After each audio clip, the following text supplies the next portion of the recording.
Okay so hello everyone और I hope आप सभी लोग अच्छे होंगे।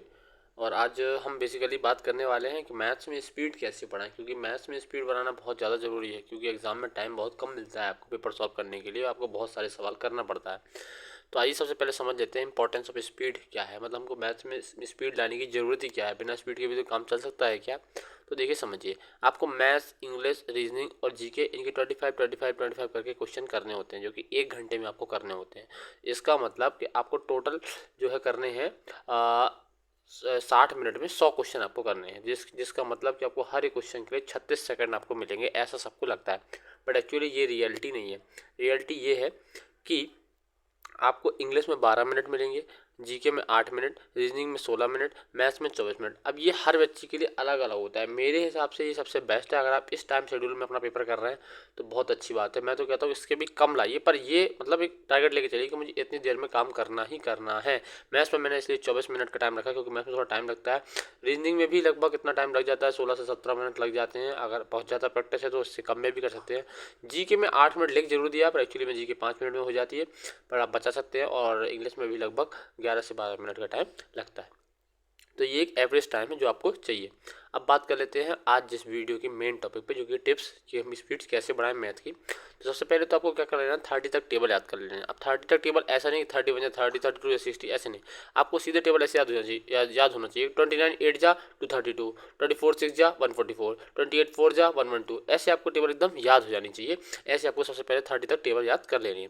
इसके बाद आपको कर लेने हैं क्यूब या क्यूब रूट, जो कि 25 तक आपको एटलीस्ट 25 तक याद करना है। इसके ऊपर आप कर सकते हैं, आपकी इच्छा है, पर 25 तक तो याद होनी चाहिए। बिल्कुल ऐसे मुंह जबान होना चाहिए। जैसे 18 का क्यूब होता है 5832, 23 का होता है 12167, 24 का होता है 13824, ऐसा करके आपको बिल्कुल याद होना चाहिए।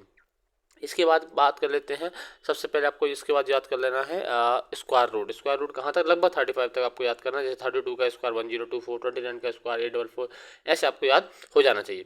इसके बाद करते हैं याद, आपको फ्रैक्शन याद करना है। इसके बाद फ्रैक्शन याद करना है, क्यों? क्योंकि परसेंटेज में बहुत सारी चीज़ें रेशियो और रेशियो वगैरह पूछते हैं। ये बहुत अच्छा चैप्टर है, परसेंटेज का वेटेज बहुत ज़्यादा है एग्जाम में।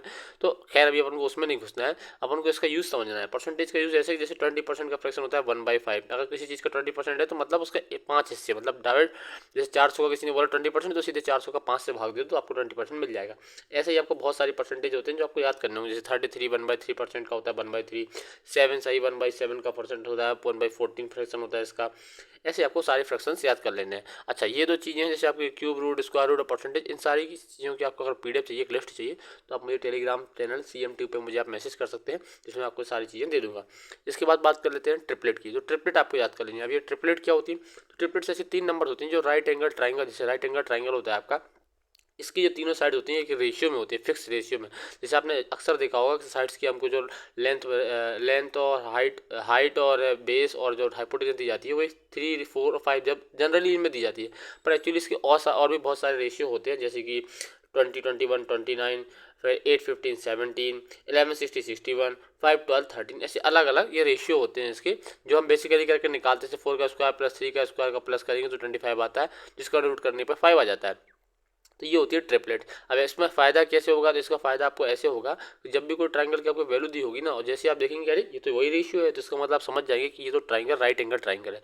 या कई बार पूछ लेता है थर्ड साइड बताओ, तो आपको अगर याद है तो बहुत जल्दी आप कैलकुलेट कर पाएंगे। तो इसलिए ट्रिपलेट्स भी आपको याद करनी होती है।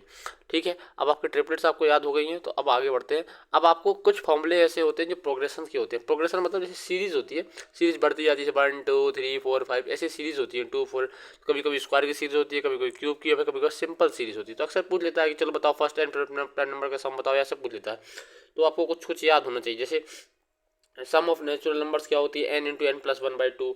सम of square of natural number क्या होती है, n into n plus 1 into 2n+1/6। ऐसे कुछ फॉर्मुलेस होते हैं जो आपको याद करके रख लेने हैं। ठीक है, इससे आपसे क्या होगा, स्पीड आपकी और बूस्ट होगी। ठीक है, इसके बाद बात कर लेते हैं वैदिक मैथ की। अब ये वैदिक मैथ क्या है, तो ये एक एंशिएंट टाइम से चली आ रही है मैथ, जिसमें आपको कैलकुलेशन, डिवीजन, परसेंटेज निकालना, मतलब बेसिकली बहुत बेसिक चीज़ें जो होती है उनको हाई स्पीड में कैसे करें, ये सब चीज़ें होती है वैदिक मैथ में। सॉरी वो बस का साउंड आ रहा है आपके पीछे पीछे, वो मत सुनिए, इस पर फोकस कीजिए। तो वैदिक मैथ जो है आपको सीखनी है, तो इसके लिए एक ऐप मैं आपको सजेस्ट कर रहा हूँ। ये वाला ऐप जो है आपको डाउनलोड कर लेना है। मैथ्स ट्रिक करके एक ऐप है, इसमें सारी चीज़ें सिखाई जाएंगी। जैसे जैसे आप अपनी क्लास लेते जाएंगे, मतलब जैसे जैसे आप सीखते जाएंगे, इसकी अगली क्लास आपको अनलॉक होती जाएगी। कोई भी पेड वर्जन नहीं है, फुल फ्री। आपको स्क्वायर रूट, क्यूब रूट सब याद करा देगा ये। बस आपको करना क्या होगा कि इस पर आपको रोज 20 मिनट आपको देना है इस ऐप पे, ठीक है। 20 मिनट आप रोज सुबह उठिए, ये दीजिए इस पर, और धीमे धीमे धीमे आप खुद ही देखिएगा कि 1 महीने के अंदर आपको जब ये सब चीज़ें कर लेंगे, तो आपको 1 महीने के अंदर काफ़ी ज़्यादा आप में इंप्रूवमेंट आ जाएगा। आपकी स्पीड काफ़ी ज़्यादा अच्छी हो जाएगी। अब फाइनल टिप्स पे आ जाते हैं। तो फाइनल टिप्स क्या है? तो फाइनल टिप्स आपको ये है कि कुछ चीज़ों के लिए आपको डायरेक्ट रिजल्ट याद कर लेने होते हैं। रिजल्ट ऐसे जैसे आप सब आपको सर ने पढ़ाए होंगे, तो कुछ चीज़ों को बताते हैं कि बेटा इसका यही आने वाला है हमेशा, तो हमेशा वही चीज़ आपको याद करके रख लेनी। जब भी ऐसी चीज़ें होती हैं, ज़्यादा नहीं है, बहुत ज़्यादा नहीं है, जैसे 30, 20, 32 के आसपास होंगी, वो आपको याद कर लेनी है, डायरेक्ट याद कर लेनी है, ठीक है।